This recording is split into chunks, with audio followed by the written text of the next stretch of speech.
नमस्कार दोस्तों, एक बार आप सबका फिर से बहुत बहुत स्वागत है आप सभी के अपने YouTube चैनल डियर गुरुजी पर। सो गाइस, जैसा कि आप सभी को पता है डेली 8 बजे यहाँ पर जो मेरी हिंदी की क्लास है चलती है, तो ये टाइमिंग जो है याद रखिएगा। और जितने लोग यहाँ पर जुड़े फटाफट कमेंट करके बताते हुए चलेंगे आप सभी को आवाज़ जो है क्लियर आ रही है कि नहीं आ रही है। उसके बाद क्लास को स्टार्ट करेंगे। पीडीएफ के लिए आप लोग हमारे टेलीग्राम ग्रुप से जुड़ सकते हैं। नीचे देखिए आपको टेलीग्राम ग्रुप का लिंक देखने को मिल जाएगा। और साथ ही साथ दोस्तों, अगर आप लोग अभी तक हमसे इंस्टाग्राम पे नहीं जुड़े हैं तो वहाँ पे जाके फॉलो कर लीजिए। डेली आप सभी को वहाँ पर भी जो इंपॉर्टेंट अपडेट्स से देखने को मिलते रहते हैं। ठीक है, तो चलिए काफ़ी लोग देखिए यहाँ पर धीरे धीरे जुड़ना स्टार्ट हो गए हैं। इसके अलावा आप सभी को पता है कि मेरी डेली 3 क्लासेज अनअकैडमी पे भी चलती है, तो आप लोग अनअकैडमी पर भी हमसे जुड़ सकते हैं। सिंपली आपको अनअकैडमी का लर्निंग ऐप डाउनलोड करना है, वहाँ पे मुझे जाकर के फॉलो कर लेना है। डेली मेरी 12 बजे, 3 बजे और 6 बजे, ये 3 टाइम पे मेरी क्लासेज जो चलती हैं, तो आप लोग मुझे वहाँ पे जाकर के फॉलो कर सकते हैं। सिंपली आपको क्या करना है, अनअकैडमी का लर्निंग ऐप डाउनलोड करना है, उसे ओपन करना है और वहाँ पर मैंने आपको एक वीडियो भी बना दिया है कि कैसे आप लोग वहाँ पर जुड़ सकते हैं। अगर आप लोग मेरी क्लास नहीं ले पाते हैं कि अनअकैडमी पर कैसे आपकी क्लास लेनी है, तो मैंने नीचे डिस्क्रिप्शन बॉक्स में एक वीडियो का लिंक दिया है कि अनअकैडमी की क्लास कैसे लें। उस वीडियो को देख सकते हैं और उससे आप लोग आराम से जुड़ सकते हैं। ठीक है, तो चलिए, और ये हमारा इनवाइट कोड है डियर गुरुजी। इस इनवाइट कोड की वजह से जो है आप लोग मेरी क्लासेस को बिल्कुल फ्री में एक्सेस कर सकते हैं। ठीक है, तो ये इतनी चीज़ें जो है याद रखिएगा। और इसी कोड की मदद से अगर आप लोग प्लस पे भी कोई कोर्स परचेज करते हैं तो प्लस में भी इसी कोड की वजह से आप लोग जो है बिल्कुल फ्री, मतलब 10% डिस्काउंट के साथ प्लस में कोई भी कोर्स जो है ले सकते हैं, A to Z किसी भी कैटेगरी में। तो चलिए, काफ़ी लोग यहाँ पर देखिए जुड़ चुके हैं। अभी हम लोग करते हैं क्लास को स्टार्ट। ठीक, तो पहले क्वेश्चन के लिए निर्देश दिया गया है। यहाँ पर बेसिकली निर्देश स्टार्टिंग के कुछ क्वेश्चन के लिए दिया गया है कि श्रुति सम भिन्नार्थक प्रश्नों के उत्तर देने के लिए सबसे उचित विकल्प चुनना है। अब श्रुति सम का मतलब क्या होता है? देखिए, श्रुति सम का मतलब क्या होता है? जो सुनने में समान हो। जैसे यहाँ पर देखिए आपका प्रहार है, यहाँ पर मैं इसको कर लेता हूँ ऊपर, तो यहाँ पर प्रहार है, उसके बाद परिहार है। तो प्रहार और परिहार देखिए सुनने में एक समान से लग रहे हैं, प्रहार परिहार, तो श्रुति सम है, लेकिन उनके अर्थ जो है भिन्नार्थक है, यानी उनके अर्थ अलग अलग हैं। तो यहाँ पर उनके लिए उचित शब्द चुनना है। तो देखिए ध्यान से, प्रहार का मतलब होता है आघात और परिहार का मतलब होता है त्यागना, यानी कि यहाँ पर जो ऑप्शन नंबर इसका बी है वो यहाँ पर करेक्ट हो जाएगा। इसी तरह क्वेश्चन नंबर 2 ध्यान से देखिए क्या कह रहा है आपसे। यहाँ पर पर्यंत है और पर्यंक है, दोनों का अलग अलग अर्थ होता है। तो अगर हम बात करते हैं पर्यंत के बारे में, इसका मतलब होता है तक, और पर्यंक का मतलब होता है पलंग, यानी कि ऑप्शन जो इसका ए है वो यहाँ पर बिल्कुल करेक्ट हो जाएगा। क्वेश्चन नंबर 3 देखिए, बहुत ही अच्छा क्वेश्चन है। कह रहा है कि पवन और पावन का मतलब क्या होता है? देखिए, पवन का मतलब वायु ये होता है ना, ये हवा होता है, और पावन का मतलब होता है पवित्र। तो यहाँ पर पवित्रता मत कर देना, पवित्र होता है पावन का मतलब। तो ऑप्शन जो इसका डी है, वायु और पवित्र, वो यहाँ पर बिल्कुल करेक्ट हो जाएगा। क्वेश्चन नंबर 4 इसी तरह से यहाँ पर कह रहा है पाहन और पाहुन, इसका सही अर्थ क्या है? तो भाई पाहन का मतलब होता है पत्थर और पाहुन का मतलब होता है गेस्ट, यानी कि अतिथि। तो ऑप्शन जो इसका बी है वो यहाँ पर करेक्ट हो जाएगा। क्वेश्चन नंबर आपका 5 कह रहा है प्रस्तर और प्रस्तार का सही अर्थ क्या है? भाई, प्रस्तर का मतलब भी आपका पत्थर ही होता है और प्रस्तार का मतलब होता है विस्तार, यानी कि फैलाव। तो यहाँ पर ऑप्शन जो इसका सी है, प्रस्तार का मतलब फैलाव, ये बिल्कुल करेक्ट हो जाएगा। चलिए आते हैं अगले क्वेश्चन पर। तो अगला क्वेश्चन कह रहा है परिमित है एक परिमिति है। देखो, परिमित क्या होता है, परिमिति क्या होता है? तो परिमित का मतलब क्या होता है? बेसिकली आपकी एक सीमा, जो चरम सीमा होती है उसको परिमित बोलते हैं, और परिमिति जो होती है मर्यादा होती है। दोनों में अंतर क्या होता है? देखिए, परिमित है एक आपका, यानी कि चरम सीमा, एक लास्ट सीमा, और परिमिति क्या होती है? मर्यादा होती है। क्लियर है? परिमिति आपने सुना होगा, जैसे आप लोग आयत की परिमिति भी निकालते हो, वो भी आपकी एक परिमिति होती है। क्लियर है? चलिए आते हैं क्वेश्चन नंबर 7 की तरफ। तो आपसे यहाँ पर क्या कह रहा है कि प्रदीप और प्रतीप का सही अर्थ क्या है? तो प्रदीप मतलब दोस्तों आपका दीपक होता है, और प्रतीप मतलब होता है आपका उल्टा। तो बहुत ही इंपॉर्टेंट है। तो ऑप्शन जो इसका ए है वो यहाँ पर करेक्ट हो जाएगा। क्वेश्चन नंबर 8 यहाँ पर देखिए क्या कह रहा है पानी और पाड़ी, इसका सही अर्थ क्या है? देखिए, पानी अलग है, पानी अलग है। वो पानी वो वाला पानी नहीं है जो हरियाणवी में बोल देते हैं, पानी अलग है, पानी अलग है। तो पानी का मतलब होता है जल, और पाड़ी का मतलब होता है भाई हाथ। तो ऑप्शन जो इसका डी है वो यहाँ पर बिल्कुल करेक्ट हो जाएगा। आते हैं क्वेश्चन नंबर 9 की तरफ। तो आपसे यहाँ पर क्या कह रहा है कि परिणाम और परिमाण, ये तो सबको पता होना चाहिए। परिणाम का मतलब होता है रिजल्ट, यानी कि नतीजा, और परिमाण का मतलब क्या होता है? भाई, परिमाण का मतलब होता है क्वांटिटी, यानी कि मात्रा। तो ऑप्शन जो इसका सी है, नतीजा और मात्रा, वो यहाँ पर बिल्कुल करेक्ट हो जाएगा। इसी तरह आपका क्वेश्चन नंबर आपका 10 कह रहा है कि प्रबल और प्रवर, इसका सही अर्थ क्या है? भाई, प्रबल की अगर हम बात करते हैं तो इसका मतलब होता है प्रबल, शक्तिशाली हो, और प्रवर का मतलब क्या होता है? प्रवर का मतलब होता है जो थोड़ा श्रेष्ठ हो। तो यहाँ पर ऑप्शन जो इसका बी है, माफ़ कीजिएगा, शक्तिशाली और श्रेष्ठ, वो यहाँ पर बिल्कुल करेक्ट हो जाएगा। चलिए आते हैं अगले क्वेश्चन पर। तो अगला क्वेश्चन आपका यहाँ पर कह रहा है प्रसाद और प्रासाद। आप देखिए बहुत इंपॉर्टेंट है, अगर यहाँ से क्वेश्चन आता है तो लोग बहुत गलती करके आते हैं। प्रसाद आपको पता है ना, प्रसाद क्या होता है और प्रासाद क्या होता है, तो दोनों में डिफरेंस है। तो प्रसाद मतलब होता है जिससे भगवान भगवान की तरफ से जो प्रसाद मिलता है वो बेसिकली एक कृपा होती है। तो यहाँ पर प्रसाद मतलब कृपा और प्रासाद मतलब होता है महल। तो ऑप्शन जिसका ए है वो यहाँ पर बिल्कुल करेक्ट हो जाएगा। आते हैं क्वेश्चन नंबर 12 पर। तो आपसे यहाँ पर देखिए क्या कह रहा है कि पुरुष और परुष। देखिए पुरुष अलग है, परुष अलग है। पुरुष का मतलब होता है बेसिकली आपका आदमी और परुष का मतलब होता है कठोर। तो ऑप्शन जो इसका सी है वो यहाँ पर बिल्कुल करेक्ट हो जाएगा। इसी तरह क्वेश्चन नंबर आपका 13 कह रहा है अर्घ और अर्घ का सही अर्थ क्या है। भाई अर्घ का मतलब क्या है और अर्घ का मतलब क्या है, इसका मतलब बताना है। तो अगर हम बात करते हैं अर्घ के बारे में तो इसका मतलब होता है मूल्य और अर्घ का मतलब होता है पूजा सामग्री। तो यहाँ पर ऑप्शन जो इसका डी है वो यहाँ पर बिल्कुल करेक्ट हो जाएगा। क्वेश्चन नंबर 14 आपसे कह रहा है कि असित और अशित का अर्थ क्या है। असित अलग है और अशित अलग है। देखिए एक छोटा सा है एक बड़ा सा है, तो इनमें डिफरेंस क्या है। इसका मतलब होता है काला और अशित मतलब होता है भोधरा। तो ऑप्शन जो इसका ए है वो यहाँ पर बिल्कुल करेक्ट हो जाएगा।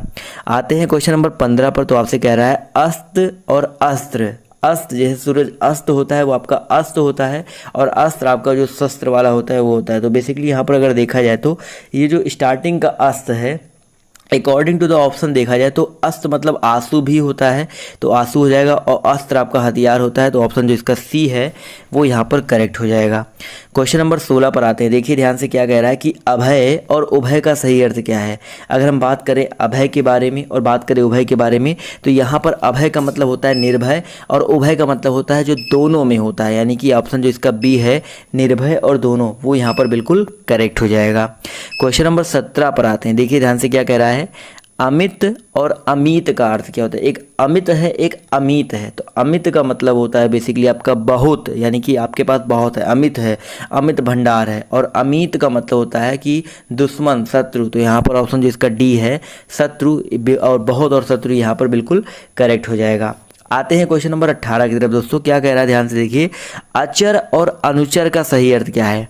अगर हम बात करें अचर के बारे में, अचर का मतलब होता है न चल पाने वाला, अचर यानी कि ना चलने वाला।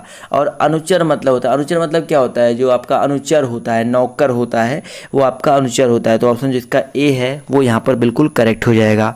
इसी तरह आपका क्वेश्चन नंबर 19 कह रहा है, ध्यान से देखिए अवलंब और अविलंब, इनका अर्थ क्या होता है। भाई अवलंब अलग है, अविलंब अलग है। अवलंब का बेसिकली मतलब होता है कि एक सहारा, और अविलंब मतलब होता है शीघ्र, यानी कि कितनी जल्दी से कोई काम हो जाए। तो ऑप्शन जो इसका सी है वो करेक्ट हो जाए। कहते नहीं भाई कोई भी काम भाई अविलंब यानी कि देर मत करो, जल्दी कर दो, शीघ्र कर दो।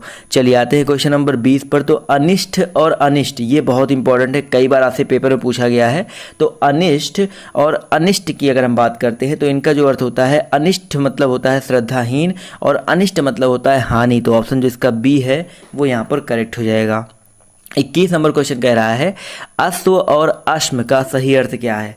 देखिए इसके बाहर आपको मे बी कोई क्वेश्चन देखने को मिले, बट यहाँ पर जो मैं आपको मोस्ट इंपॉर्टेंट 196 क्वेश्चन कराऊंगा, इससे बाहर आपको शायद ही क्वेश्चन मिलने वाला है। ध्वनि वर्ड विचार अभी आपको सब कुछ मिलेगा, तत्सम तद्भव मिलेगा और भी बहुत सारी चीज़ें यहाँ पर मिलने वाली है। तो यौगिक रूढ़ ये जितने भी शब्द होते हैं सब कुछ मिलेगा, तो ऐसा मत समझो सिर्फ यही है। तो जितने इंपॉर्टेंट सारे करवा रहा हूँ। तो यहाँ पर देखा जाए अश्व का मतलब क्या होता है सर, घोड़ा, और अश्म का मतलब क्या होता है, पत्थर। देखिए पत्थर के मतलब आपको बहुत मिल गए, पाहन मिल गए, प्रस्तर मिल गए, बहुत सारे ऐसे मिल गए। तो अश्म मतलब भी आपका क्या होता है, पत्थर होता है, तो याद रखिएगा। क्वेश्चन नंबर आपका 23 कह रहा है कि अम्बुज और अम्बुधि का सही अर्थ क्या है। भाई अम्बुज का मतलब क्या होता है और अम्बुधि का मतलब क्या होता है। अम्बुज का मतलब होता है कमल और अम्बुधि का मतलब होता है सागर। तो ऑप्शन जो इसका डी है, सी है, वो यहाँ पर बिल्कुल करेक्ट हो जाएगा। क्वेश्चन नंबर 24 पर आते हैं। तो अभिराम और अविराम इसका सही अर्थ क्या है। तो अभिराम का मतलब क्या होता है, अभिराम का मतलब होता है सुंदर, और अविराम का मतलब होता है बिना रुके यानी कि लगातार। तो ऑप्शन जो इसका ए है वो यहाँ पर बिल्कुल करेक्ट हो जाएगा। जैसे कि आज मैं अविराम मतलब बिना रुके मैं आपको 196 जो क्वेश्चन है करवाऊंगा, बिना किसी कट एंड क्रॉप की कोशिश करूंगा। आते हैं क्वेश्चन नंबर 25 पर। तो अन्न और अन्य इसका सही अर्थ क्या है। तो भाई जो अन्न होता है उसका मतलब होता है अनाज, और जो अन्य होता है यानी कि उसका मतलब होता है दूसरा। तो ऑप्शन जो इसका बी है अनाज और दूसरा, वो यहाँ पर बिल्कुल करेक्ट हो जाएगा।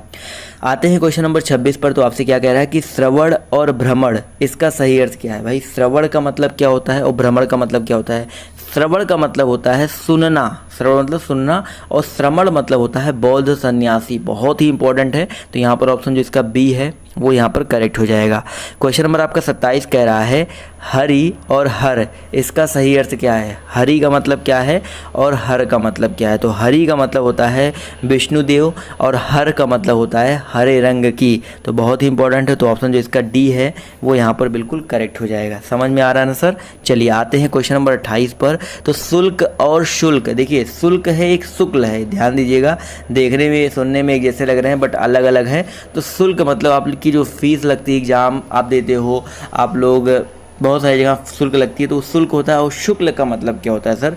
जो शुक्ल होता है उसका मतलब होता है उज्ज्वल। तो ऑप्शन जो इसका ए है वो यहाँ पर बिल्कुल करेक्ट हो जाएगा। शुक्ल पक्ष भी होता है, आपने सुना ही होगा।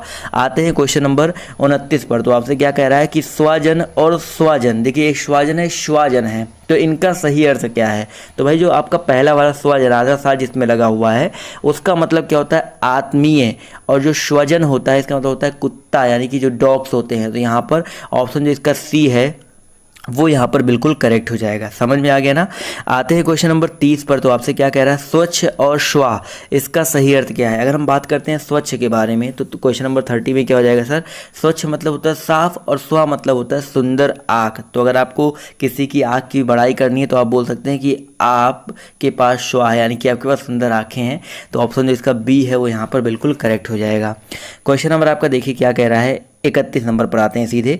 तो 31 नंबर क्वेश्चन कह रहा है आपसे यहाँ पर सकल और संकल इसका सही अर्थ क्या है। अगर शकल और संकल की बात करते हैं तो सकल मतलब होता है बेसिकली आपका होता है बीता काल, और संकल देखिए यहाँ पर देखिए एक सकल, एक शकल और सकल दिया गया होता है वो अलग है, लेकिन सकल और संकल दिया गया है। तो यहाँ पर सकल का मतलब हो गया आपका बीता काल और संकल का मतलब होता है आपका आकार। तो यहाँ पर ऑप्शन जो इसका सी है वो यहाँ पर बिल्कुल करेक्ट हो जाएगा। क्लियर है सर। बहुत ही इंपॉर्टेंट है, इसको आपको गलत नहीं करना है। आते हैं अगले क्वेश्चन पर। तो अगला क्वेश्चन आपका यहाँ पर कह रहा है कि शारदा और शारदा इनमें क्या डिफरेंस है। तो शारदा जो है आपका उसका मतलब होता है सार भाग देन वाली, यानी कि आपका ऑप्शन जो इसका डी है सार भाग देने वाली। इसके अलावा जो आपकी शारदा होती है सरस्वती जी का नाम है। तो ऑप्शन जो इसका डी है वो यहाँ पर बिल्कुल करेक्ट हो जाएगा। 33 नंबर क्वेश्चन देखिए कह रहा है सती और शती इनका सही अर्थ क्या है। तो सती की अगर हम बात करते हैं तो सती का मतलब होता है क्या आपका देखा जाए तो सती, देखिए सती सावित्री आपने सुना होगा ना। तो सती का मतलब पतिव्रता, आपको पता है ना सती क्यों फेमस थी, तो पतिव्रता के लिए। तो यहाँ पर ऑप्शन जिसका बी है पतिव्रता, और शती का मतलब होता है सैकड़ा। तो ऑप्शन जिसका बी है वो यहाँ पर बिल्कुल करेक्ट हो जाएगा। क्लियर है दोस्तों। चलिए आते हैं अगले क्वेश्चन पर। तो क्वेश्चन नंबर आपका 34 कह रहा है स्वेद और श्वेत। तो स्वेद अलग है, श्वेत अलग है। तो इसका मतलब होता है स्वेद मतलब होता है आपका जो पसीना होता है, और श्वेत मतलब सफ़ेद होता है। तो ऑप्शन जो इसका सी है वो यहाँ पर बिल्कुल करेक्ट हो जाएगा। क्लियर है सर। चलिए आते हैं अगले क्वेश्चन की तरफ। तो अगला क्वेश्चन देखिए आपका यहाँ पर क्वेश्चन नंबर 35 कह रहा है कि सीसा और शीशा इनका अर्थ क्या होता है। अगर हम सीसा की बात करते हैं और शीशा की बात करते हैं तो भाई एक होता है धातु, एक होता है दर्पण। तो ऑप्शन जो इसका ए है धातु और दर्पण वो यहाँ पर बिल्कुल करेक्ट हो जाएगा। चलिए आते हैं क्वेश्चन नंबर 36 की तरफ। तो आपसे कह रहा है सीता और सीता, एक सीता है एक सीता है। तो इनका अर्थ क्या हो जाएगा। तो इस सीता का मतलब होता है चीनी और सीता का मतलब होता है माता जानकी। तो ऑप्शन जो इसका डी है वो यहाँ पर बिल्कुल करेक्ट हो जाएगा।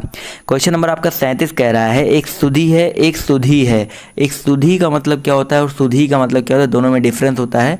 तो एक मतलब होता है सुध यानी कि याद, और सुधी का मतलब होता है विद्वान। तो बहुत ही इंपॉर्टेंट है। तो ऑप्शन जो इसका एक ए जो है वो यहाँ पर बिल्कुल करेक्ट हो जाएगा। यानी कि आप सुधी करके सुधी बन सकते हो, यानी कि याद करके आप विद्वान बन सकते हो। आप अगर चाहो तो दूसरे लैंग्वेज में ऐसे किसी को बोल सकते हो। यानी कि अब जब क्या है ना कि हिंदी को भी आप अपने लैंग्वेज में थोड़ा सा यूज मिलाओ, ऐसे लोगों के साथ बात करो कि सुधी करके आप सुधी बन सकते हो। तो दूसरे को बंदे को नहीं पता, लेकिन आपको तो पता है ना कि आप क्या बोल रहे हो। तो इससे क्या रहेगा कि वो चीज़ें आपके दिमाग में रहेंगी। आपने किसी के साथ ये चीज़ मजाक किया था तो आपको वो चीज़ें दिमाग में रहेंगी। समझ में आ रहा है ना। इसी तरह आपका क्वेश्चन नंबर 38 कह रहा है सूक्ति और शुक्ति। सूक्ति है और शुक्ति है, इसका सही अर्थ क्या हो जाएगा? तो याद रखिएगा, सूक्ति का मतलब होता है एक जो लोकोक्ति होता है और शुक्ति मतलब होता है स्वच्छ। तो ऑप्शन जो इसका ए है वो यहाँ पर बिल्कुल करेक्ट हो जाएगा।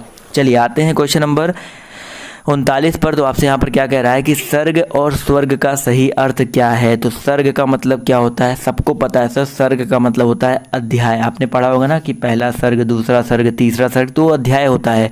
और स्वर्ग का मतलब होता है तीसरा लोक, यानी कि आप लोग 3 लोक होते हैं ना, स्वर्ग लोक, धरती लोक, पाताल लोक, अलग अलग लोक होते हैं। तो ऑप्शन जो इसका बी है वो यहाँ पर करेक्ट हो जाएगा।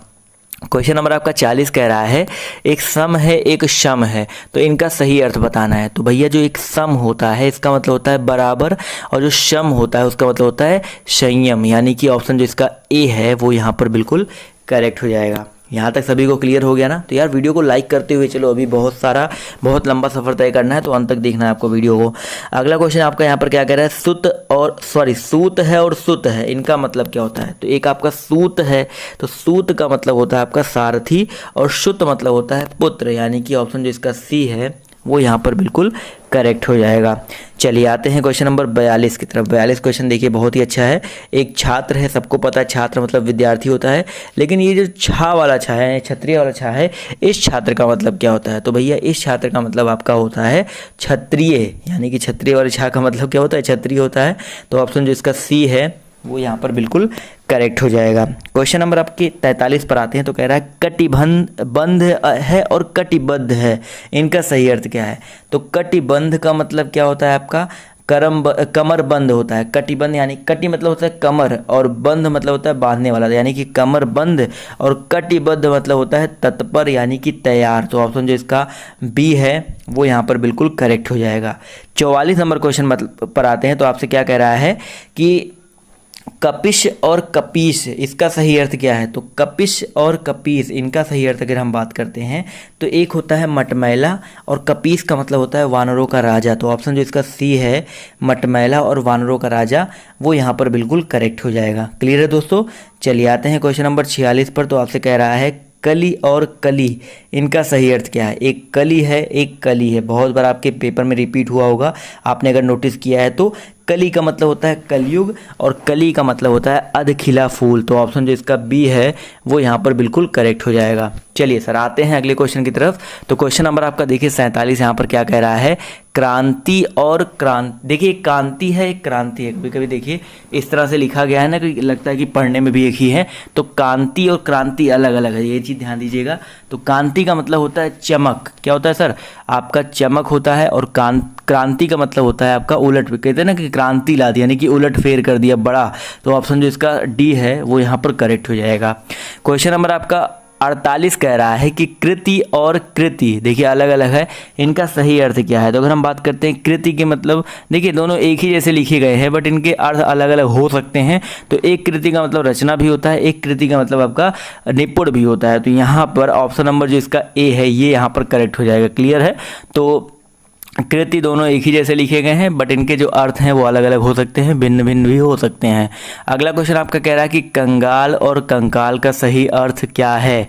कंगाल कह रहा है और कंकाल कह रहा है। तो कंगाल मतलब होता है आपका दरिद्र, और कंकाल आपको पता है हड्डियों का ढांचा स्कल होता है। तो ऑप्शन जो इसका सी है वो करेक्ट हो जाएगा। चलिए आते हैं क्वेश्चन नंबर 50 पर। तो आपसे क्या कह रहा है कि कुल और कूल का सही अर्थ क्या है? एक कुल है एक कूल है, तो इसका सही अर्थ क्या हो जाएगा? एक होता है वंश, एक होता है किनारा। तो ऑप्शन जिसका बी है करेक्ट हो जाएगा। एक कुल का मतलब वंश होता है, एक कूल का मतलब किनारा होता है। क्वेश्चन नंबर आपका 51 कह रहा है कि ऋतु और ऋतु, देखिए एक ऋत है एक ऋतु है, तो दोनों का सही अर्थ क्या हो जाएगा? तो ऋत का मतलब होता है भाई सत्य, और ऋतु का मतलब होता है मौसम। तो ऑप्शन जिसका ए है वो यहाँ पर बिल्कुल करेक्ट हो जाएगा। आएंगे क्वेश्चन नंबर अगले क्वेश्चन पर 52 पर। तो क्या कह रहा है? उद्धत और उद्दत, देखिए उद्धत है और उद्दत है, इनका सही अर्थ क्या है? तो उद्धत मतलब होता है उदंड, और उद्दत मतलब होता है तैयार। जो ऑप्शन जो इसका डी है उदंड और तैयार, वो यहाँ पर बिल्कुल करेक्ट हो जाएगा। क्लियर है सर? चलिए आते हैं क्वेश्चन नंबर 53 पर। तो आपसे कह रहा है आत्र और आद्र इनका सही अर्थ क्या है। अगर हम बात करते हैं आत्र के बारे में और आद्र के बारे में तो इनका सही अर्थ क्या हो जाएगा। इसका मतलब होता है दुखी और आद्र मतलब होता है गीला। तो ऑप्शन जिसका सी है दुखी और गीला वो यहाँ पर बिल्कुल करेक्ट हो जाएगा। क्लियर है दोस्तों।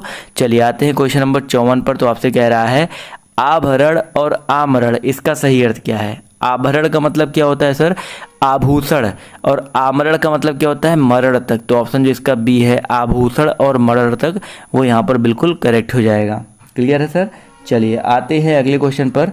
तो अगला क्वेश्चन देखिए आपसे यहाँ पर क्या कह रहा है कि आवास और आभास इनका सही अर्थ क्या है। देखिए एक आपका आवास है और एक आपका क्या है आभास है। तो इनका सही अर्थ क्या होता है। तो सबको पता है सर, अगर हम बात करते हैं आवास के बारे में तो उसका मतलब होता है क्या, जहाँ पर आप लोग रहते हो यानी कि घर मकान, और आभास मतलब होता है कि झलक, मतलब कि एक झलक मिल जाए। तो ऑप्शन जो इसका सी है वो यहाँ पर बिल्कुल करेक्ट हो जाएगा। क्लियर है। चलिए आते हैं अगले क्वेश्चन पर। तो अगला क्वेश्चन आपका यहाँ पर क्या कह रहा है कि नीर और नीड़ इनका सही अर्थ क्या है। नीर का मतलब क्या होता है भाई, नीर मतलब जल बेसिकली आपका होता है।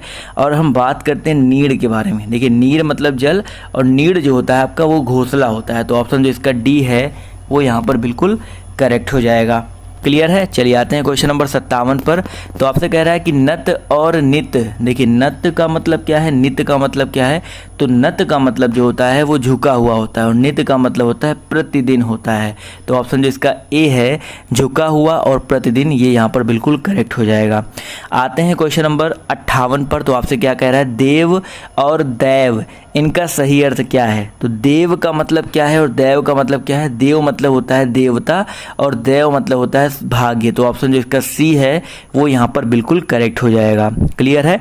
क्वेश्चन नंबर आपका देखिए 59 कह रहा है कि दीवा और दिया इनका सही अर्थ क्या है। देखिए दीवा है और दिया है, अगर इनके बारे में बात करते हैं तो दीवा मतलब होता है दिन और दिया मतलब होता है दीपक। तो ऑप्शन जो इसका ए है वो यहाँ पर बिल्कुल करेक्ट हो जाएगा। फिर से स्टेशन आ गया, ट्रेन आ गया परेशान करने।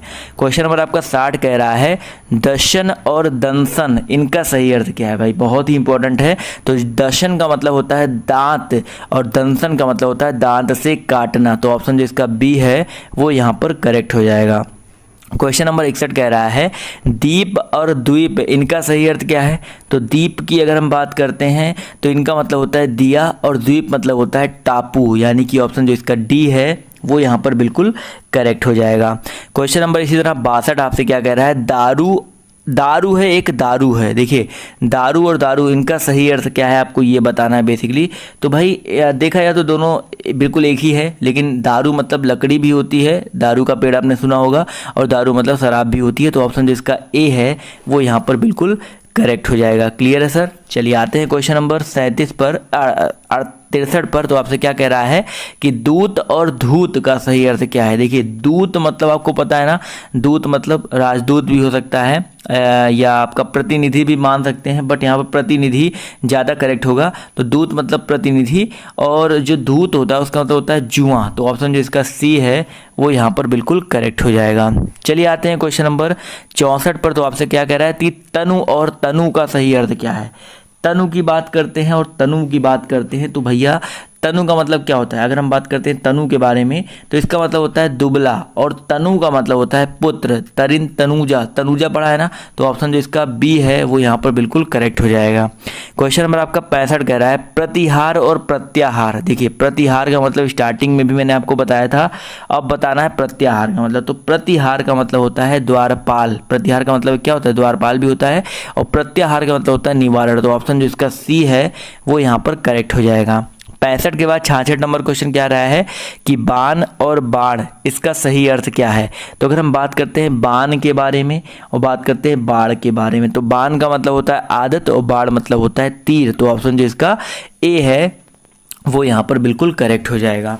क्वेश्चन नंबर आपका 67 कह रहा है बद्ध और वृद्ध इनका सही अर्थ क्या है। तो बद्ध का मतलब क्या होता है सर, बंधा हुआ, और वृद्ध मतलब होता है बूढ़ा। तो ऑप्शन जो इसका सी है बंधा हुआ बूढ़ा। तो अगर आपसे कोई बोले बद्ध वृद्ध तो बंधा हुआ बूढ़ा उसका मतलब होता है। क्वेश्चन नंबर आपका 68 कह रहा है बहु और बहु इसका सही अर्थ क्या है। तो बहु का मतलब क्या होता है भैया आपका बहुत, और बहु का मतलब होता है वर वधु। जो वधु वर और वधु में जो वधु होता है वो वधु होता है। तो ऑप्शन जो इसका डी है वो करेक्ट हो जाएगा। अगला मोस्ट इंपॉर्टेंट है, बात और वात, इनका सही अर्थ क्या है। तो अगर हम बात करते हैं बात के बारे में, बात करते हैं बात के बारे में, तो बात का मतलब क्या होता है आपका वचन, और वात का मतलब होता है हवा। तो ऑप्शन जो इसका बी है वो यहाँ पर बिल्कुल करेक्ट हो जाएगा। अगले क्वेश्चन पर आते हैं। तो अगला क्वेश्चन कह रहा है वारिस है एक बारिश है। तो वारिस क्या होता है और बारिश क्या होता है। तो भैया वारिस यानी कि वर्षा वाला बारिश, देखो छोटा ई लगा है तो वर्षा वाला बारिश, और बारिश का मतलब क्या होता है समुद्र। तो बहुत ही इंपॉर्टेंट है, तो ऑप्शन जो इसका ए है वो यहाँ पर बिल्कुल करेक्ट हो जाएगा। क्लियर है सर, चलिए क्लियर है तो आते हैं अगले क्वेश्चन पर। तो अगला क्वेश्चन देखिए आपसे यहाँ पर क्या कह रहा है कि वंदी और बंदी का सही अर्थ क्या है। अगर हम बात करते हैं वंदी के बारे में और बात करते हैं बंदी के बारे में, तो वंदी का मतलब क्या होता है बेसिकली आपका बहाट, और बंदी का मतलब होता है कैदी। तो बहाट और कैदी, तो ऑप्शन जो इसका सी है वो यहाँ पर बिल्कुल करेक्ट हो जाएगा। क्लियर है सर, चलिए आते हैं अगले क्वेश्चन की तरफ। तो अगला क्वेश्चन आपका यहाँ पर कह रहा है कि बहन और वहन, इनका सही अर्थ क्या है। तो अगर हम बात करते हैं बहन यानी कि सिस्टर वाला बहन होता है, लेकिन यहाँ पर बहन अलग, यहाँ पर इसका कुछ अर्थ होगा। तो यहाँ पर देखा जाए तो बहन का मतलब सब में एक ही दिया गया, बहन बहन बहन, तो बहन का मतलब बहन ही होगा, कुछ अलग क्यों होगा। और वहन का मतलब क्या होता है, वहन मतलब होता है क्या, वहन करना, आपने सुना है ना वहन करना। तो यहाँ पर क्या हो जाएगा आपका ढोना। तो ऑप्शन जो इसका डी है वो यहाँ पर बिल्कुल करेक्ट हो जाएगा। क्लियर है सर, चलिए आते हैं अगले क्वेश्चन पर। तो अगला क्वेश्चन कह रहा है कि वास और बास, इसका सही अर्थ क्या है। अगर हम बात करते हैं भाई वास के बारे में, तो वास अलग है बास अलग है। तो वास का मतलब होता है जहाँ पर हम लोग निवास करते हैं, और बास का मतलब होता है भाई कहते हैं बास मार रहे हो तो गंध मार रहे हो। तो ऑप्शन जिसका डी है वो करेक्ट हो जाएगा। क्लियर है, आते हैं अगले क्वेश्चन पर। कह रहा है कि बलि और बलि का सही अर्थ क्या है। अगर हम बलि की बात करते हैं और बलि के बारे में बात करते हैं, तो बलि मतलब होता है बलिदान, और बलि का मतलब होता है शक्तिशाली। तो ऑप्शन जो इसका सी ए है वो यहाँ पर करेक्ट हो जाएगा। आते हैं क्वेश्चन नंबर 75 पर। तो आपसे क्या कह रहा है, ध्यान से देखिए कि शब्द क्या है। भैया शब्द क्या होता है, एक या एक से अधिक सार्थक वर्ड समूह होता है। तो ऑप्शन जो इसका बी है वो यहाँ पर बिल्कुल करेक्ट हो जाएगा, एक या एक से अधिक सार्थक वर्ड समूह। क्लियर है, चलिए आते हैं क्वेश्चन नंबर 76 पर। तो आपसे कह रहा है योग रूढ़ शब्द क्या है। अब देखिए अभी तक हमने बहुत सारी चीज़ों के बारे में पढ़ा, अब उसके आगे थोड़ा बढ़ रहे हैं। तो यहाँ पर योग रूढ़ शब्द पूछ रहा है क्या होता है। तो अगर हम बात करें योग रूढ़ के बारे में, तो योग रूढ़ का मतलब होता है जो सामान्य अर्थ को छोड़कर परंपरागत अर्थ बताए, तो वो आपका योग रूढ़ कहलाता है। तो ऑप्शन जो इसका ए है वो यहाँ पर करेक्ट है। इसे लंबोदर, तो सामान्य अर्थ को छोड़कर एक नया अर्थ बताएगा। इसी तरह आपका क्वेश्चन नंबर 77 कह रहा है कि निम्नलिखित में से कौन सा कथन सत्य है। तो 4 कथन दिए गए हैं, तो यहाँ पर बताना आपका कौन सा कथन सत्य है। तो यहाँ पर देखा जाए तो उपसर्ग प्रत्यय से रूढ़ शब्द बनते हैं, तो गलत बात है भाई, रूढ़ शब्द उपसर्ग प्रत्यय से नहीं बनते हैं। तद्भव शब्द सीधे अरे तद्भव शब्द नहीं, तत्सम शब्द सीधे संस्कृत से आए हैं, और योग रूढ़ शब्द आविकारी नहीं होते हैं, ऐसा कुछ भी नहीं है। तो यहाँ पर अगला कथन कह रहा है कि यहाँ पर अगला कह रहा है कि यौगिक शब्द 2 शब्दों के योग से बनते हैं। तो ये बिल्कुल सही कथन है भाई, यौगिक जो शब्द होते हैं वो आपके 2 शब्दों के योग से बनते हैं। क्वेश्चन नंबर आपका 78 क्या कह रहा है कि निम्नलिखित में से कौन सा कथन सत्य नहीं है। तो यहाँ पर कह रहा है कौन सा कथन सत्य नहीं है। तो पहले कथन की बात करते हैं, तो संकर शब्द ग्रामीण शब्द हैं। तो देखा जाए तो यही शब्द आपका सही नहीं है, क्योंकि संकर जो हाइब्रिड होता है वो क्या होता है, 2 शब्दों का 2 अलग अलग भाषाओं का मेल होता है। तो ग्रामीण शब्द तो बिल्कुल यहाँ पर नहीं होगा, तो ये आपका सत्य नहीं है। इसके अलावा देश शब्द की व्युत्पत्ति का पता नहीं चलता, तो ये भी बिल्कुल सही बात है। रूढ़ शब्दों की कोई व्युत्पत्ति नहीं होती, ये भी सही बात है। और तद्भव शब्द तत्सम के विकृत रूप है, ये भी बिल्कुल सही बात है। 3 कथन सही है, 1 कथन आपका सत्य नहीं है। 79 आपसे कह रहा है कि व्यवहार लोक में अर्थ प्रतीत कराने वाली ध्वनि ही शब्द है, यह कथन किस व्याकरण का है। तो व्याकरण का है। तो देखिए क्वेश्चन यहाँ पर क्या पूछा गया है। तो यहाँ पर देखा जाए तो व्यवहार लोक में अर्थ प्रतीत कराने वाली ध्वनि ही है। तो ये बेसिकली आपका व्याकरण में है, या आपका पतंजलि में है। तो ऑप्शन जो इसका कौन सा है सर, डी वाला ऑप्शन जो है वो यहाँ पर बिल्कुल करेक्ट हो जाएगा। क्लियर है दोस्तों, चलिए आते हैं अगले क्वेश्चन की तरफ। तो अगला क्वेश्चन आपका यहाँ पर क्वेश्चन नंबर 80 क्या कह रहा है कि निर्देश दिया गया है कि इन 4 ऑप्शन दिए गए हैं कुछ शब्दों के लिए, अभी जब तक निर्देश और नहीं आता तब तक के लिए रूढ़ शब्द आपको ढूंढना है। तो देखिए इसमें क्या रूढ़ शब्द हो जाएगा। तो भैया रूढ़ शब्द सब पहले आपको पता होना चाहिए, रूढ़ शब्द क्या होते हैं। क्लियर है, किसी को पता है कि नहीं पता, कम से कम आपको जब तक रूढ़ शब्द पता नहीं होगा तब तक आप लोग कैसे किसी चीज़ को आप लोग बता पाओगे। तो देखिए, रूढ़ शब्द होते हैं, योग रूढ़ शब्द होते हैं, यौगिक शब्द होते हैं, अलग अलग होते हैं। रूढ़ शब्द जो होते हैं वो क्या कहलाते हैं कि जिन शब्दों के सार्थक खंड ना हो उन्हें रूढ़ शब्द कहते हैं। जैसे आपके घर का कोई सार्थक खंड है नहीं है, घोड़ा, दिन, कान, ये इनके सार्थक खंड नहीं है तो आपका ये रूढ़ हो जाएगा। इसी तरह आपका यौगिक होता है। अभी जब यौगिक मिलेगा तो मैं आपको यौगिक भी समझा दूंगा क्या होगा। तो अभी रूढ़ का मतलब समझ में आ गया ना, तो रूढ़ के बारे में जान लेते हैं। तो यहाँ पर देखा जाए तो रेशम, पलंग और मलमल, तो इनका देखो अलग अलग इनको कर सकते हो। रेशम को अलग कर सकते हो, पलंग को अलग कर सकते हो, आप मलमल को अलग कर सकते हो, यानी कि इनके अलग खंड। रेशम में रेस, एक रेस का मतलब कुछ होता है, पलंग में अंग अलग हो सकता है, मलमल में मल और मल आपका अलग अलग है, लेकिन लाल के कोई भी सार्थक खंड नहीं होगे। तो ऑप्शन जो इसका सी है करेक्ट हो जाएगा। इसी तरह आपका क्वेश्चन नंबर 81 में देखो, हल्दी, फुलवारी, सरोवर और काला, तो आप लोग देख के ही बता सकते हो। सर 81 में आपका ऑप्शन नंबर जो इसका डी है काला, ये यहाँ पर बिल्कुल करेक्ट हो जाएगा। जल्दी जल्दी करेंगे इसको क्योंकि यहाँ पर आपको ज़्यादा दिमाग नहीं लगाना है। आपका उबटन, पेट और पंकज और सलाई, तो उबटन का मतलब उबटन, पेट, देखिए उबटन में अलग अलग कर सकते हो, पंकज में कर सकते हो, सलाई में कर सकते हो, लेकिन सी ऑप्शन जो पेट है इसमें नहीं कर सकते हो। इसी तरह आपका क्वेश्चन नंबर 83 में क्या कह रहा है कि तद्भव शब्द चुनना है। तद्भव शब्द पता है ना क्या होता है, जो आपका तत्सम से आते हैं, तत्सम से विकृत होकर बनते हैं तद्भव शब्द। तो 83 में देखिए क्या हो जाएगा आपका, सरद है, क्रूर है, कीड़ा है, ये आपके तत्सम है, लेकिन यहाँ पर लुहार जो है आपका तद्भव हो जाएगा। इसी तरह हम 84 में देख लेते हैं, पगड़ी, फाल्गुन, सियार और ठुमरी, तो पढ़ के बता सकते हो कि जो सियार है वो आपका क्या है, आपका एक तद्भव शब्द है। इसी तरह क्वेश्चन नंबर 85 देखिए क्या कह रहा है, फ्रांस है, ब्रह्मा है, पक्ष है और टोटी है। देखिए फ्रांस, ब्रह्मा, पक्ष, टोटी, आराम से पढ़ के बता सकते हो। यहाँ पर फ्रांस अलग है तो यहाँ पर ये आपका जो हो जाएगा 85 का ए, ये आपका एक तद्भव शब्द हो जाएगा। क्लियर है। अगले क्वेश्चन पर आते हैं। तो अगला क्वेश्चन आपका कह रहा है, तोंद, ऊषा, दूल्हा और वियोग। तोंद है, ऊषा है, दूल्हा है और वियोग है, तो यहाँ पर क्या हो जाएगा, ये आपका जो दूल्हा है ये आपका एक तद्भव शब्द हो जाएगा। क्लियर है। इसी तरह 87 नंबर क्वेश्चन में क्या कह रहा है, योग, जीवन और क्रोध है और आपका मीठा है, तो यहाँ पर अगर देखा जाए तो मीठा जो है बेसिकली बिल्कुल सही है, मीठा जो है आपका एक तद्भव शब्द हो जाएगा। अगले में कह रहा है, वर्ण है, मृत्यु है, दुबला और झुग्गी है, तो यहाँ पर आप आराम से बता सकते हो जो आपका दुबला है वो आपका क्या है, आपका एक तद्भव शब्द है। इसी तरह 89 नंबर क्वेश्चन है, सुनार, हेमंत, तेंदुआ और पूर्व, इसमें बता सकते हो सर सभी लोग। तो यहाँ पर क्या हो जाएगा, सुनार, बिल्कुल सही सर। तो सुनार जो है आपका एक तद्भव शब्द है। अगला क्वेश्चन देखिए क्या कह रहा है कि संतरा किस भाषा का शब्द है। संतरा सुना है सबने, संतरा देखा भी होगा, खाया भी होगा। तो संतरा जो है आपका ना तो जापानी है ना तो तुर्की है, ये आपका पुर्तगाली से लिया गया है। बहुत इंपॉर्टेंट है, याद रखिएगा। आते हैं अगले क्वेश्चन पर। तो अगला क्वेश्चन आपका यहाँ पर क्या कह रहा है, ध्यान से देखिए कि गोदाम किस भाषा का शब्द है। गोदाम, गोडाउन आपने सुना होगा, उसी से गोदाम बना है, तो गोदाम भी आपका पुर्तगाली ही भाषा का शब्द है। तो ऑप्शन जो इसका बी है वो करेक्ट हो जाएगा। क्लियर है। 92 नंबर क्वेश्चन पर आते हैं। तो क्या कह रहा है कि अस्पताल किस भाषा का शब्द है। देखिए यहाँ से क्वेश्चन बहुत बनते हैं, तो अस्पताल की बात कर लेते हैं। तो अस्पताल जो है बेसिकली वो आपका अंग्रेजी भाषा का शब्द है। हॉस्पिटल, अस्पताल भी आपका अंग्रेजी भाषा का शब्द है, तो बहुत इंपॉर्टेंट है, याद रखिएगा। आते हैं 93 नंबर पर। तो बहादुर किस भाषा का शब्द है। जो बहादुर है वो आपका एक तुर्की भाषा का शब्द है। किस भाषा का सर, तुर्की भाषा का शब्द है। इसी तरह आपका क्वेश्चन आपका आमदनी किस भाषा का शब्द है। अगर हम बात करते हैं आमदनी के बारे में, तो आमदनी जो है आपका एक फारसी भाषा का शब्द है। किस भाषा का सर, फारसी भाषा का शब्द है। तो ऑप्शन जो इसका बी है वो यहाँ पर बिल्कुल करेक्ट हो जाएगा। क्वेश्चन नंबर आपका 95 देखिए क्या कह रहा है कि कबूतर किस भाषा का शब्द है। कबूतर की अगर हम बात कर लेते हैं तो याद रखिएगा ये आपका फारसी भाषा का शब्द है। किस भाषा का सर, फारसी भाषा का शब्द है। क्वेश्चन नंबर आपका 96 कह रहा है मुकदमा किस भाषा का शब्द है। मुकदमा की अगर हम बात कर लेते हैं तो मुकदमा जो है बेसिकली आपका अरबी भाषा का शब्द है। किस भाषा का सर, अरबी भाषा का शब्द है। तो ऑप्शन जो इसका बी है वो करेक्ट है। देखो इसको आपको याद करना होगा, बिना याद किए नहीं होगा। कुछ इंपॉर्टेंट जो है यहाँ पर मैं करवा दे रहा हूँ, तो ये आपके लिए इंपॉर्टेंट भी हो सकते हैं, इनको टिक करते हुए चलिएगा।